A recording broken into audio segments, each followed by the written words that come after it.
Hello, welcome to Sunu vlogs. Last వీడియోలో చూసారు కదండి, మార్కాపురం వరకు మా జర్నీ ఎలా జరిగింది అని.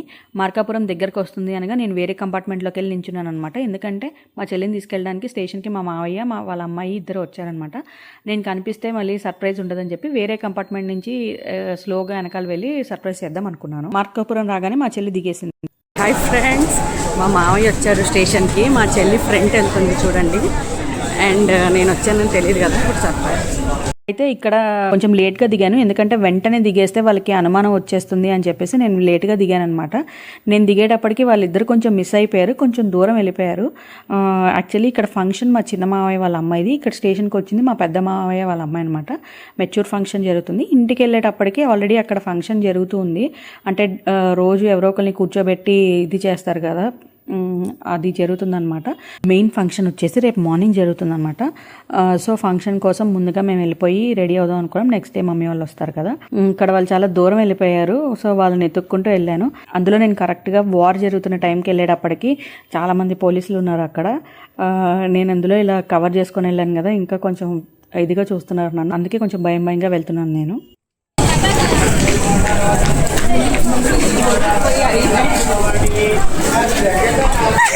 మావయ్య ఇక్కడ సర్ప్రైజ్ కంటే బాగా ఎక్కువ షాక్ అయ్యాడండి నన్ను చూసి. ఎందుకంటే మా చెల్లి ఒక్కటే వస్తుంది అనుకున్నాడు కదా, సడన్గా నన్ను చూసేటప్పటికి షాక్ అయ్యాడు. అసలు ఐడియా కూడా లేదు కదా. అండ్ మా మావయ్య వాళ్ళ అమ్మాయి కొంచెం ముందు ఉందనమాట, వీళ్ళకంటే ముందు నడుచుకుంటూ వెళ్తుంది. సో తనని సర్ప్రైజ్ చేద్దామని వెళ్తుంటే మా చెల్లి ఫోన్ తీసుకుంది. కంగారులో నేను సూట్ కేసు వదిలేశాను. మా చెల్లి ఆ సూట్ కేసు తెచ్చేలోపు నేను తనని సర్ప్రైజ్ చేసేసాను. నేను వెనకాల కెమెరా తెస్తుందనే విషయం చూసుకోలేదు.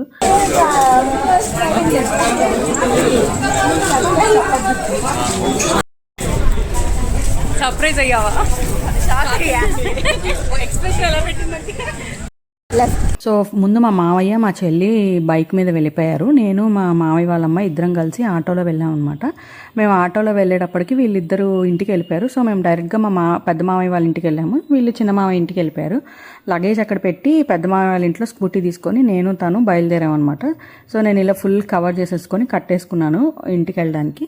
నేను 12 years తర్వాత వెళ్ళాను కదండి, కొంచెం అక్కడక్కడ నాకు గుర్తుంది. అంటే స్ట్రీట్స్ తను కొంచెం డైరెక్ట్ చేయగానే నాకు ఈ స్ట్రీట్ వాళ్ళు ఉంటారు కదా, ఇంకా చాలా మంది చుట్టాలు ఉన్నారు, వాళ్ళు ఉంటారు వీళ్ళు ఉంటారు అని ఒక ఐడియా వచ్చింది. సో తన గైడెన్స్తో ఇంటికైతే వెళ్ళిపోయాము. నేను బండి పార్క్ చేసేటప్పటికి మా చెల్లి అదే టైంకి బయటకు వచ్చింది. సో తను కూడా వీడియో రెడీ చేసుకుంటుంది, క్యాప్చర్ చేద్దామని. అలానే మా కజిన్ కూడా బయటకు వచ్చిందనమాట. తను నన్ను గుర్తుపట్టలేదు కానీ అక్కడ నా ఫ్రెండ్ చూసింది, తను గుర్తుపట్టేసి తనకు చెప్పింది అనమాట. సో వాళ్ళిద్దరిని నేను సైలెంట్గా ఉండండి అని సైగ చేశాను. సో వాళ్ళు అట్లా సైలెంట్గా ఉన్నారు. ఇంకా నేను వెళ్ళి నా డ్రామా స్టార్ట్ చేశాను అనమాట.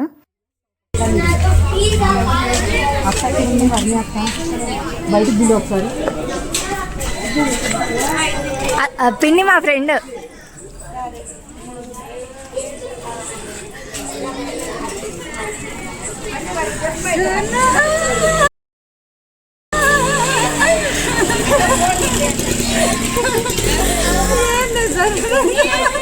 ఈ అమ్మాయి అయితే షాక్ అయ్యింది.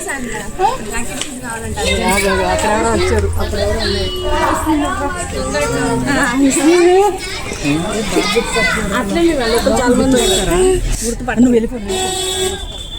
యాక్చువల్లీ మా చిన్న మామయ్య వాళ్ళ ఇల్లు మా అమ్మమ్మ వాళ్ళ ఇల్లు పక్క పక్కనే ఉంటాయి. రెండు చాలా పాత ఇల్లులు, ఓన్ హౌసెస్ అనమాట.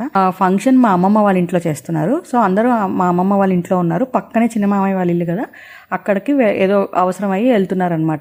ఇక్కడైతే మా పెదనాన్న నేను చూశాను, కానీ ఆయన నన్ను గుర్తుపట్టారో లేదో అలా చూస్తూ ఉన్నారు. కానీ నేను పలకరించలేదు, ఎందుకంటే నేను ఆయన పలకరిస్తే లోపల ఉన్న అందరికీ సర్ప్రైజ్ పోతుంది అని. అందుకే మీరు ఆయన ఎక్స్ప్రెషన్ చూడొచ్చు, ఈ అమ్మాయి ఎవరు అన్నట్లు చూశారు. మా ఫ్రెండ్ మా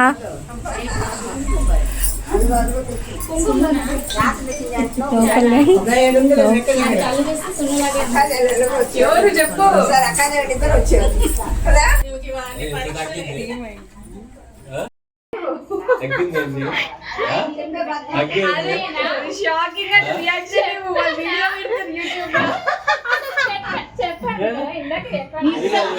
అనుకుంటాను ఈ అమ్మాయి ఫ్రెండ్ అనుకుంటున్నా, వాస్తవంగా చెప్తున్నా. లేదు పెద్ద మామయ్య కూడా అన్నాడు. బండి మీద ఎంతమంది పట్టారా? వీళ్ళిద్దరు ఆటోలో వచ్చారు. నేను మీ ఫ్రెండ్ అనుకుంటున్నా ఉందా ఉంది అంత డేరా లేకపోతే ఆ పిల్ల వస్తుందా అదే కదా ఏంది అది ఎవరో అందులో బేరాలు ఎక్కిస్తారని వీడియో నేను రాగా ఉంచడానికే ట్రై చేశానండి, వాయిస్ అది క్లారిటీ లేకపోయినా, ఎందుకంటే మీకు తెలియాలనేసి.